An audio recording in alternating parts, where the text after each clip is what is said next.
Masih dari Jalan Sudirman, 12 Padang, RRI Pro, satu kanal informasi dan inspirasi pendengar dimanapun Anda berada. Selanjutnya kita masuk dalam program Mutiara Pagi.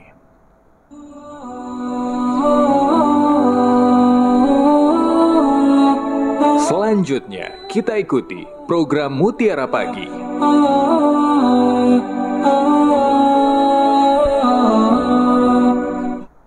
Selamat pagi pendengar dimanapun Anda berada. Senang sekali saya Tito Oktri bisa kembali hadir menemani Anda pendengar untuk kesempatan edisi kali ini. Hari Rabu tanggal 11 Oktober 2023 kita sudah ada dalam dialog interaktif tanya jawab program Mutiara Pagi. Pendengar, di kesempatan kali ini kami akan menemani Anda hingga tepat pukul 6 waktu Indonesia Barat. Kita membahas terkait kenangan Muhammad SAW sebelum menjadi Rasul ya, dengan narasumber kita di kesempatan pagi hari ini. Pendengar sudah hadir bersama saya di studio kami di Pro 1 RRI Padang. Saya akan sapa dan juga perkenalkan, ini dia ada Al-Ustadz Dr. Firdaus MHI ya. Kita coba sapa dulu. Selamat pagi, Assalamualaikum Ustadz. Waalaikumsalam warahmatullahi wabarakatuh. Iya, kabar sehat Ustadz? Alhamdulillah sehat. Tadi semalam hujan turun jadi tambah segar Iya. Melalui dari rumah sampai ke sini, alhamdulillah segar sekali. Alhamdulillah, udara jadi agak lebih sejuk ya, Iya. Ustadz ya. Baik, di kesempatan kali ini Ustadz sekali lagi kita membahas terkait kenangan Muhammad SAW sebelum menjadi Rasul. Betul itu bahasan kita ya Ustadz ya.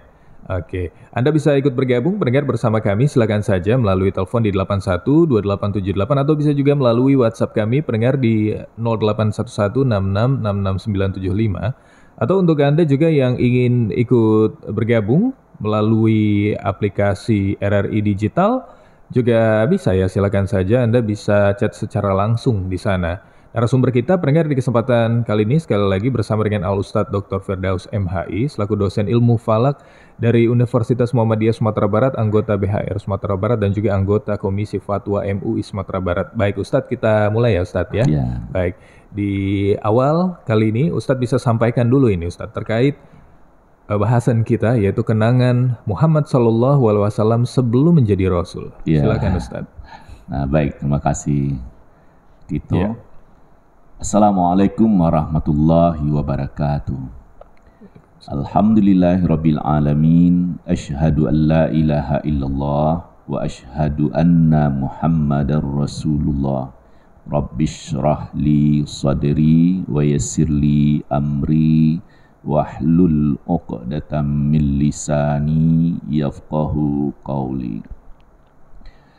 Pendengar yang berbahagia, pada perjumpaan sebelum-sebelumnya mengkaji tentang diri Muhammad SAW, mulai dari pertemuan ayah dan ibunya yang berjodoh Aminah dan Abdullah, terus masa kelahirannya dan juga sudah dikaji masa anak-anak dan remaja.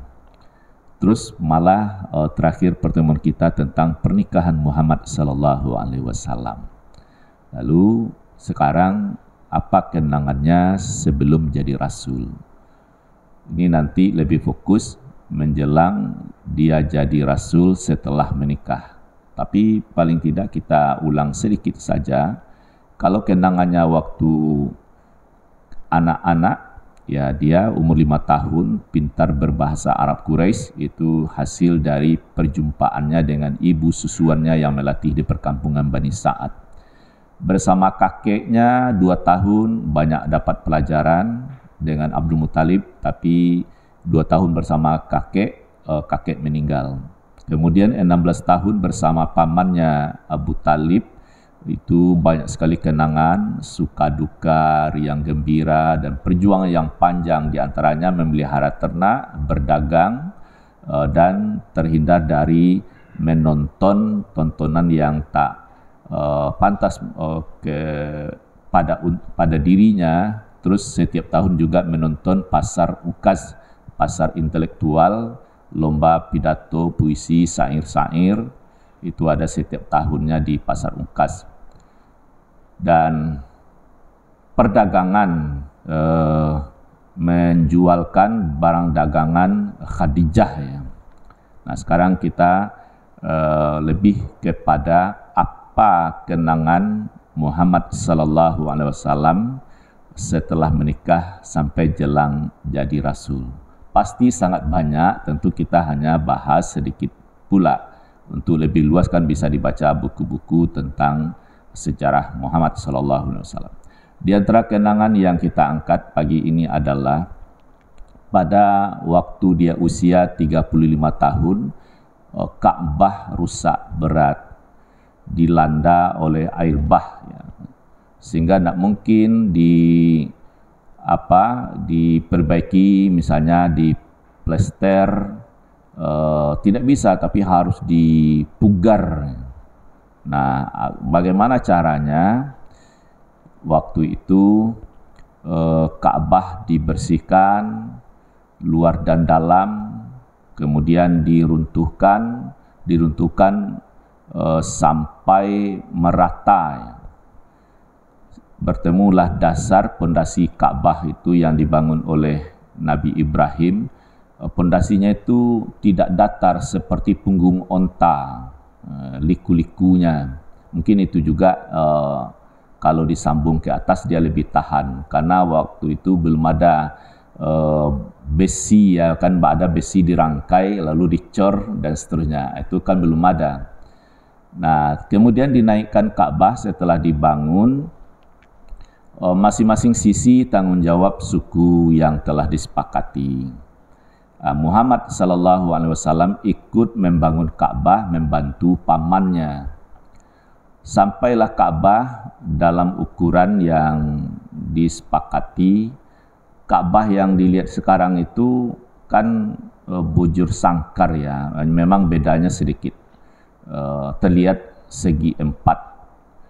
Dulunya itu agak memanjang, tapi karena dana tidak cukup, bahan bangunan yang sah, yang bersih, karena waktu itu untuk patungan mengerjakan Ka'bah tidak boleh ada uang haram, hasil rampok misalnya ya, judi, tidak boleh. Begitu pula orang menjaganya dahulu, jadi memang bersih. Sehingga tidak bisa dinaikkan seutuhnya Ka'bah, itu hanya ditinggalkan sepertiga ya, yang sekarang menjadi hijir itu. Sehingga hijir itu kan masuk dia bahagian dari Ka'bah. Dinaikkan ke atas, sudah selesai, timbul masalah. Siapa yang akan meletakkan Hajar Aswad? Semuanya ingin meletakkan Hajar Aswad. Terjadi perseteruan sampai ya suasana panas lah. Ada 4 hari, tapi mampu menahan diri, tidak ada pembunuhan, pertumpahan darah. Nah, melihat situasi yang hangat begitu, ada orang tua yang bijak. Kalau kalian tidak mau berdamai, bagaimana usaha ini bisa selesai? Terus bagaimana? Kira-kira begitu ya, karena dia orang tua, penuh wibawa. Kita serahkan kepada seseorang nanti, siapa saja yang datang setelah kita bicara ini, kita serahkan pada dia penyelesaiannya. Nah, setuju juga itu. Tak lama kemudian datanglah Muhammad sallallahu alaihi wasallam. Senanglah hati orang banyak. Inilah dia Al-Amin. Dia lebih populer dengan panggilan Al-Amin karena dia selalu dipercaya. Lalu diserahkan padanya penyelesaian bagaimana. Tanpa banyak bicara, dia bentangkan sorban, lalu diminta perwakilan-perwakilan suku yang bersiteru, ayo pegang ini sudutnya, lembaran kain itu ya, pegang. Jadi sudah 4 sisi dipegang sudut itu. Muhammad sallallahu alaihi wasallam meletakkan Hajar Aswad di tengah, lalu diangkat bersama-sama ke sudut Ka'bah. Dan Muhammad lagi menempelkan Hajar Aswad itu di sudut Ka'bah sesuai dengan tempat semula. Tentu dibantu dengan tukangnya ya yang bekerja. Nah, melihat kebijakan Muhammad begitu, perseteruan benar-benar jadi damai. Semua merasa terikuti perwakilannya. Jadi cara yang luar biasa, padahal dia kan belum jadi nabi. Umurnya baru 35 tahun, waktu itu anaknya yang bungsu Fatimah ya baru lahir. Bahkan Umar bin Khattab anaknya Hafsah juga baru lahir itu. Nah kemudian supaya menarik ya, Hafsah yang saya sebut sebentar ini kan kemudian hari menjadi istri Rasulullah SAW. Kenapa? Silakan nanti pendengar membaca sejarah Nabi baik dengan istri-istrinya. Nah lanjut, setelah itu selesai maka Ka'bah ya kembalilah seperti semula, tidak ada lagi kekhawatiran. Itu ya kenangan pertama yang luar biasa. Dan kita di Sumatera Barat, kenapa bangunan Masjid Raya Sumatera Barat atapnya seperti itu, 4 gonjong, sebenarnya ilustrasinya itu suasana mengangkat Hajar Aswad. Jadi gonjong 4 itu adalah diangkat sudut kain, lalu di tengah-tengahnya Hajar Aswad. Nah, itu filosofinya. Mengapa Masjid Raya Sumbar kok begitu atapnya ya? Nah terakhir, Muhammad SAW kenangannya dia banyak didatangi orang untuk menyelesaikan perkaranya, dia bantu. Kalau dia teraniaya kurang bantuan, ya dia bantu untuk lebih sejahtera. Karena waktu itu Muhammad SAW hidupnya sangat sejahtera ya, karena dagangan Khadijah sukses. Tapi semuanya itu digunakan untuk kebaikan. Nah melihat hiruk pikuk di kota Mekah, orang mabuk kan, ada berperang, ya suasana jahiliyah lah. Maka dia ingin menenangkan diri, terutama di bulan Ramadan, itu bawa makanan ya berupa roti. Roti itu ya 2-3 hari dia tidak akan basi itu ya. Terus sedikit air ya secukupnya. Dibawa ke sekitar 2 mil lah jaraknya dari pusat kota ke Gua Hira. Di sana dia merenung, berpikir, menjernihkan suasana hati lah ya. Sampai berulang kali itu. Habis makanan pulang lagi, kadangkala ditemani oleh keluarganya lalu ditinggal. Nah disitulah bermula dia mendapat sesuatu yang luar biasa, sampai turun wahyu. Nah, itu ya. Jadi sebelum turun wahyu sebenarnya dia sudah berulang ke Gua Hira. Untuk pengantar kita cukupkan di sini, saya kembalikan pada Tito. Iya, baik. Ustadz, terima kasih banyak. Itu dia pendengar terkait bahasan kita yaitu kenangan Muhammad SAW